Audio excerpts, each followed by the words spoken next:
Hey everyone, it's your host for the World Beat Show, Scott Duran, and I want you to join me every Saturday at 11 a.m., where I take you on a journey around the world and show you traditional and modern style world beat music. Music from Africa, Spain, France, Japan, China, heck, even songs and artists from the United States itself. So join me every Saturday at 11 a.m. only on the KSJE 90.9 FM.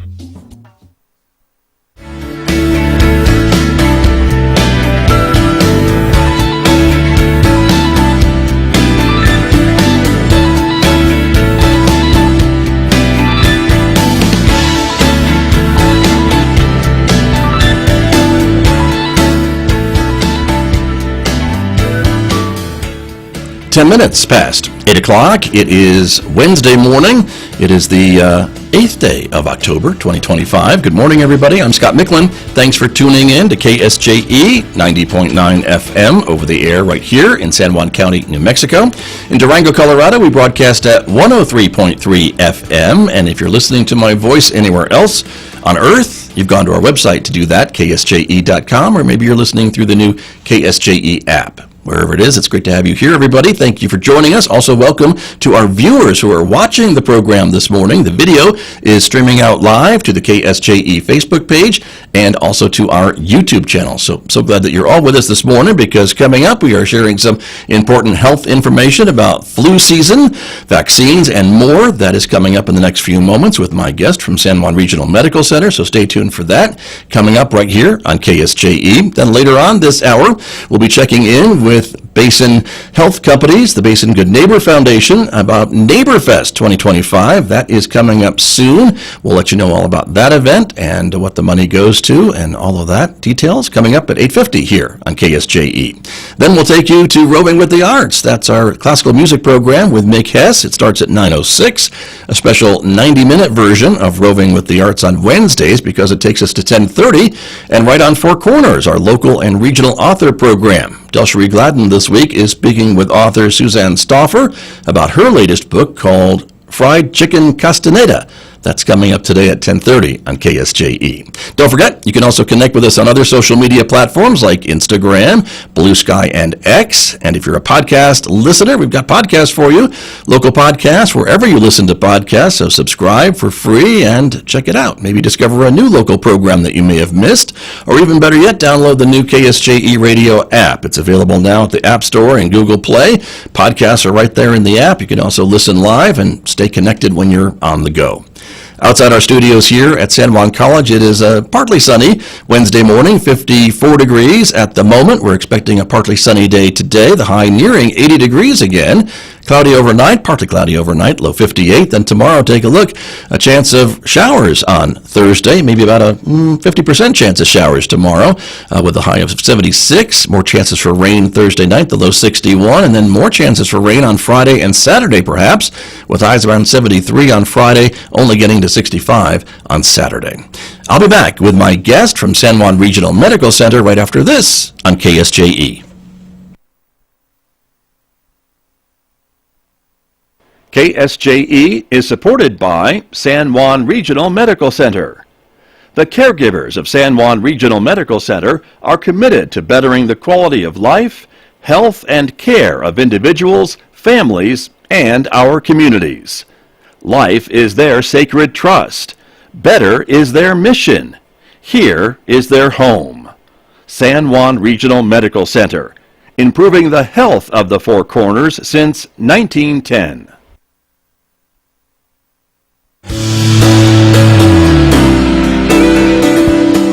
Now back to Studio A and the award-winning Scott Micklin Morning Program on KSJE.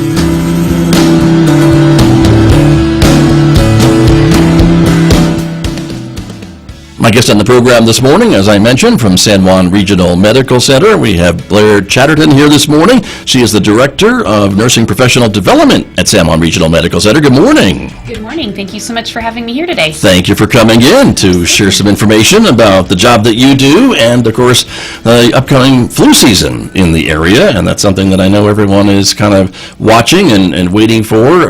It's now the time to think about getting flu vaccines if you are so inclined to do that. And so what are you hearing about the flu season this year? Is it going to be around normal, you think, or what are we hearing? We think around normal. It's a little early to tell, but our goal with the vaccines every year is just to try our best based on previous years on what we think it'll entail.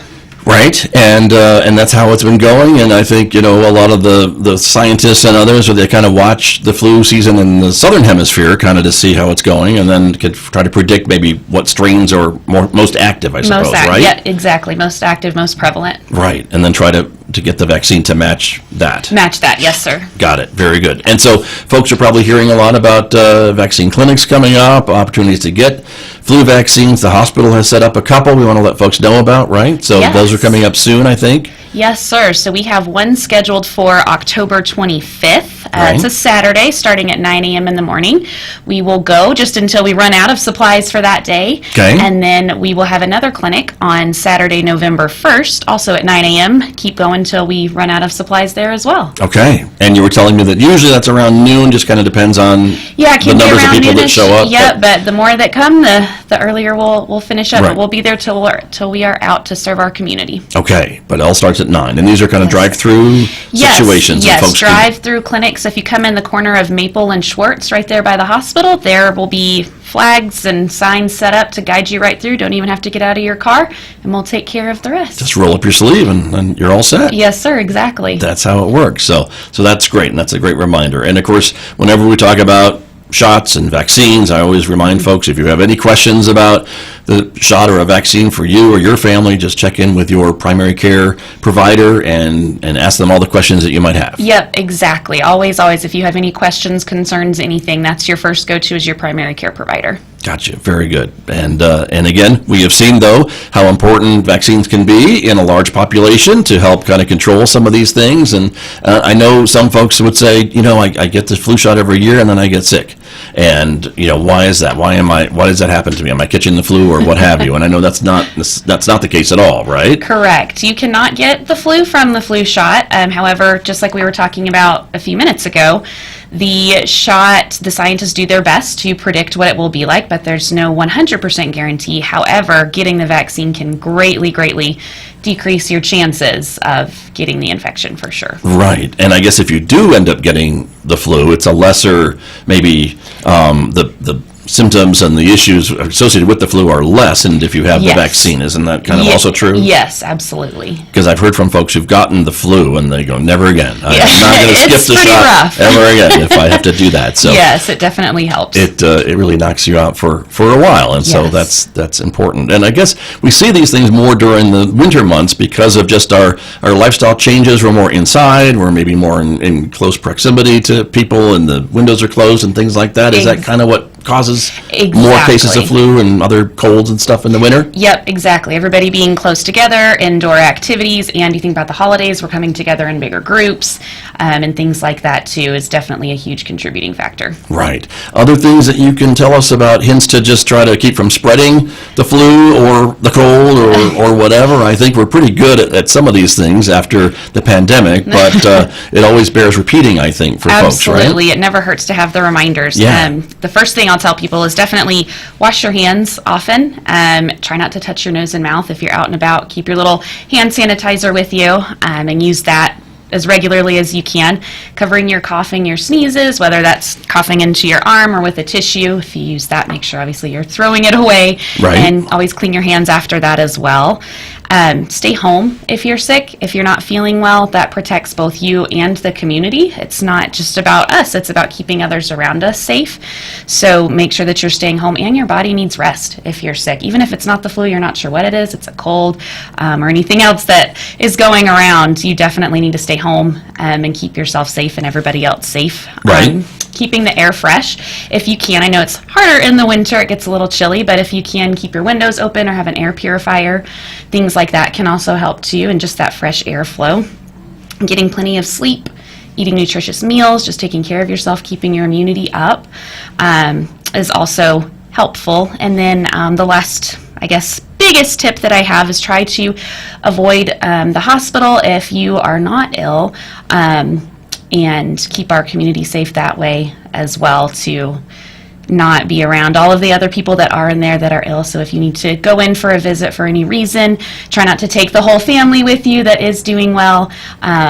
Sure. And like I said, if you're the one not feeling well, if you need to go, but if you don't need to go, then definitely stay home and don't be out and about shopping and doing all the things in the community. So. Right. Or at least if you are, go wash your hands. Yes, exactly. And keep Absolutely. doing Wash your that. hands, cover your cough. All those things that you mentioned, sir. so that's important. And I can remember a few flu seasons, I think, where the hospitals kind of put in some visitor restrictions that just, kind of limiting the amount of folks because of just how fast things were spreading, and to say, if you could certainly come and visit a patient, but maybe not bring the whole family, or maybe limit it to just, one person at a time, Yes. things like that. Now, we're not saying that's going to happen this season, but that's what the hospital tries to do to control the spread of some of these things. Yep, exactly. Again, we're here for our community, and even though I know it can be frustrating sometimes, especially if you have a loved one or somebody special that's in the hospital, but to keep yourself safe and not also become a patient yourself or somebody else that you love as well, it's the best thing to do. Right. Very true. Very true. Well, thanks for the tips, and those are great to be able to follow. And again, it is the kind of the start of flu season, so we encourage folks to consider getting a flu vaccine and take a look around. The hospital offering a couple dates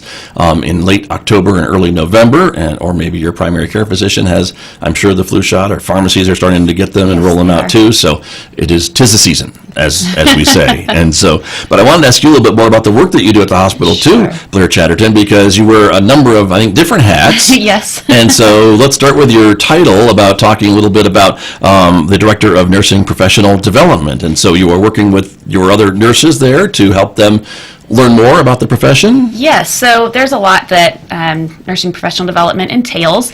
I guess the biggest chunk would be things related to nursing education. And so we have teams that support all of our different departments throughout the hospital with onboarding and orientation, any educational needs on new equipment, procedures, anything really that you can imagine that would be related to education, which is a continuous thing in healthcare in the world of nursing. Right. So when we graduate these shiny new nurses from the nursing program here at San Juan College, they get to deal with you a little bit Yes, as they show me and up? my whole team of NPDs. Yes, we have Okay. an accredited nurse residency program that they joined. Nice. So my team runs that whole program for them. Very good, very good. And so that works for the newer nurses, but also, I guess, for the veteran nurses too. There's always new stuff to learn, I suppose, in any profession, Absolutely. right? Yes. The learning is never ending. So they onboard all of our experienced nurses that are just new to the facility as well.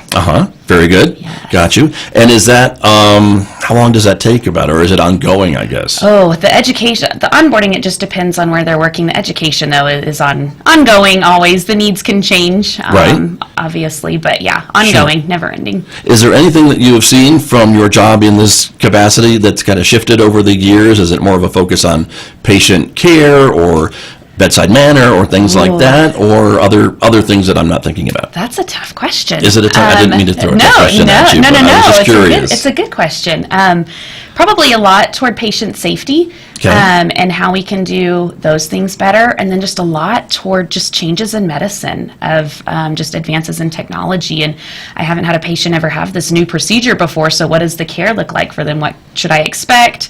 What signs should I look for? What complications should I look for? Things like that, because the things that we can do now is, just in the time I've been a nurse for almost 20 years now, maybe 15 years, but just from then, how much has changed is incredible. Right. So there's always things to learn related to that. It sounds like it. Very true. And I think for the rest of us, for patients, I think it's always interesting too to be able to talk to our doctors and nurses about, if they're diagnosed with something, and maybe like, oh my gosh, my uncle so-and-so had something and that was horrible, and but now 20 years later, 10 years later, 5 years later, there's so many advances that the prognosis is probably a lot different, hopefully a lot more positive in some of these cases. And I think that's an important thing too, that folks shouldn't think about these diseases from like 20 years ago. Yeah, exactly. There's a lot greater success stories, it seems to me, in a lot of cases. Yeah, definitely. And that's important for your nurses to know too, I suppose. Yes, absolutely. They are there at the bedside day in and day out providing that care. Right. So it's important for them to understand those things, and they do.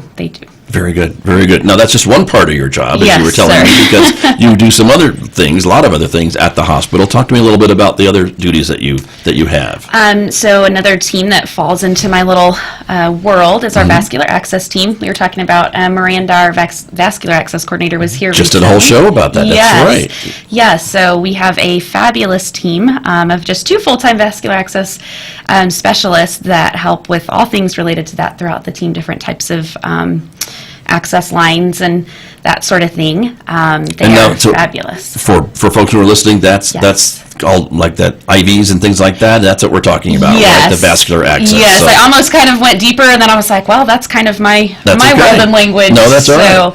But all your peripheral IVs, PIC lines, mid lines, different things like ultrasound guided IVs for people that might be a difficult stick. They are specially trained to do those more difficult and challenging situations. Right. And so, and the idea being that hopefully folks have a more positive experience if they have to get one of those IVs or what have you, and that the nurse or whomever is doing it is get one and done, hopefully. Yep, exactly. And going back to the patient safety, they are very geared towards safe care, and when they do that so regularly and care for those IVs and the dressings on the lines and things, it helps keep those patients safe too. Right. And those are so integral for care and and giving nutrients and medicine or whatever it is that you need, things, right? And yes. and the different types of wherever they are, whether in your arm or your chest or whatever, and all those different places on the body, right? Yes. So Yep, exactly. that's important. And so that's one other thing, but there's more, I think, too, right? There's a little bit more. Yeah. I also, the last little bit of my little bubble is our clinical quality coordinator. So he kind of keeps up with all of our things related to stroke, chest pain, and sepsis, and different metrics that are related to those to make sure we're providing quality care. Or if there is a struggle in a certain area, he says, hey, how can we work on making this better? What do we need to do to improve the process to provide that better care for our community? Got you. And so you work with that team as well? Yes, it's just, he's a one-man team. Oh, okay. Well, team of one. But yes, but we work on all of that too. I say he's a one-man team. There's a whole team that combines all of the things, but he kind of... He's leading the team. Yes. I got it. Yes, Very exactly. good. And so when you hear that, I guess, then you're able to take that information or those suggestions or things back to your team and your nurses and things like that. And I guess it might flow the other direction too. If a nurse comes up with a suggestion, you can kind of put it up through the chain of command, I guess, to say, hey, what if we did this a little differently? Would that make better outcomes for our patients? Absolutely. And there's lots of collaboration with different physicians in the different areas and specialties, or they'll offer ideas and say, hey, can we look at this education for nursing, or vice versa. Nurses are noticing something that's happening or that is an opportunity for improvement, and they'll reach out, and I get to kind of be that channel that filters that information to others on the team. Got it. Very good. And so, and you've been doing all these things. Give us a little bit of an idea of your background. You grew up in Farmington. Yes, sir. Went away for a little while, came back. Yes. And here you are. And so talk to me a little bit about how long you've been doing all these different things at the hospital. Okay. Yes, I grew up here in Farmington. Here is home. Moved away to West Texas for a while and just moved back here about a year ago. Okay. Welcome home. Thank you. It's wonderful to be back in this community, to be able to serve this community. It's been incredibly rewarding, and we love the outdoors, so being back for all of that is great as well. So I've been at San Juan Regional for just a tiny bit over a year and 8 days actually. And then they said you've been here about a year, time to go on the radio. Right, That's what they said. Of course, Yeah. exactly. So been doing that for about a year. I've been a nurse, like I said, for almost 15 years. I started out in the emergency room, and then have done a few little things here and there, and then have been in the world of nursing education for 6 or 7 years now. That's really my passion. It's a fine balance of loving education and still loving patient care and getting to have an impact in different areas. That's pretty cool. Very nice. A good fit for you. Yes, for sure. absolutely. And as you came back to Farmington with your family, I mean, I think you were telling me earlier, you kind of seeing the community with maybe new eyes, different eyes from just growing up here to now coming back and seeing it through your children and other things too about what makes the community so special. What makes it's amazing. Growing up here, I didn't know any different. It was just kind of the norm. And now, again, like you said, seeing it through a different lens and through different eyes, seeing all the different things that we offer for the community here and just how beautiful the parks are kept. And you were talking about the event last night, the family event that is just... Farmington Night Out, yes, right, with the police department. Yes. All of those things are just incredible, and the things that we get to take our kids to do. And my daughter does theater. Both of my daughters do theater. Wonderful. So all of the community theater. Just there's so many things. It's just a a whole different appreciation for the amazing community, and it makes it more meaningful to me to get to give back to this community when I can really appreciate all the things that it offers. It's really cool to be able to give back in a way. Very good. Well, thank you for sharing that as well. And you may find yourself on a recruitment poster not. All right. Be careful, but yeah. But there you go. I know there's a lot of folks who, would like to find more locals who maybe moved away to move back Absolutely. and serve the community and things like that in the way that you do that. So that's wonderful.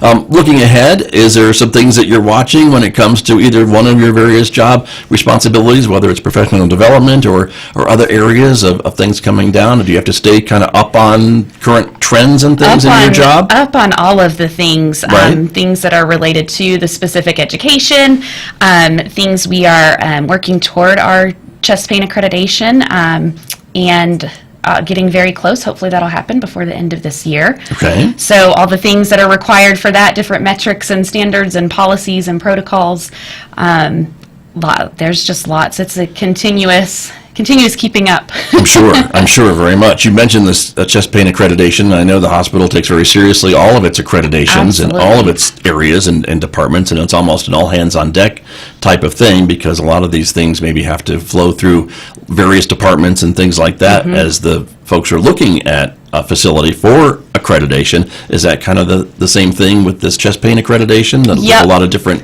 departments and their interactions and things? Yes, lots of different departments, from our quality department, from, like I said, our clinical quality coordinator that helps it all, to the physicians joining, to the nurse leaders joining, to just all different hands on deck to make it happen. Right. Very good. Well, good luck with that. Thank you. How far away Thank you. are you from that, do you think? Just about pretty close. Probably, I can't remember the exact date of our visit that we have, but it's in November. So. Oh, so yeah, it's soon. So very soon, yes. Yeah, very but good. we've been working hard to get all of the correct things in place. And again, it's about providing the best care for our patients, right? It's great to have the accreditation, but the best part is it gives you the guide on what the best standards of care are. So. Sure. Very good. And when you talk to your nurses, the nurses that work with you, and talking with them about interacting with patients, is there any advice that you have for these either brand new nurses or veteran nurses when it comes to maybe helping to calm a patient down or reassure a patient or things like that? Because it seems like they're the first string, the first people that a patient would interact with when they come to the hospital. We spend a ton of time with these patients. Honestly, I think the biggest piece of advice that I would have is don't lose your spark. It can be hard and healthcare is challenging, but as long as you can remember your why and why you want to be there for those patients and the difference that you are making to them on some of the scariest days of their life, then you can help comfort them. You can be genuine with them, and you're a human, and it's okay to be human with them and show them your genuine care and compassion. I like that answer. Yeah, I like that, and I think that's really important. And Absolutely. that's what makes, I think, nurses such special people, because of that empathy that they show in the patient's room and with the patient and their families and things like that. So I think that's important as well. Well, we just have a couple of minutes remaining this morning, Blaire Chatterton, but I wanted to remind folks about the flu shot clinics that are coming up. San Juan Regional is offering a couple of these coming up in October and November, and so give us the details. So October 25th, November 1st, both starting at 9 a.m. You don't even have to get out of your car. Just come drive through the corner of Maple and Schwartz. We'll get you taken care of. Just remember, it's the best way to take care of yourself and to help keep your community healthy as well. There you go. Very good. And that will get you protected right as flu season gets underway. Yep, so absolutely. The timing couldn't be better. Perfect. We look forward to seeing you guys. There you go. Blaire Chatterton, thank you for coming in this morning and visiting with me about the work that you do and your colleagues at the hospital. Absolutely. Thank you so much. Thanks for being here. My guest this morning with me here on KSJE.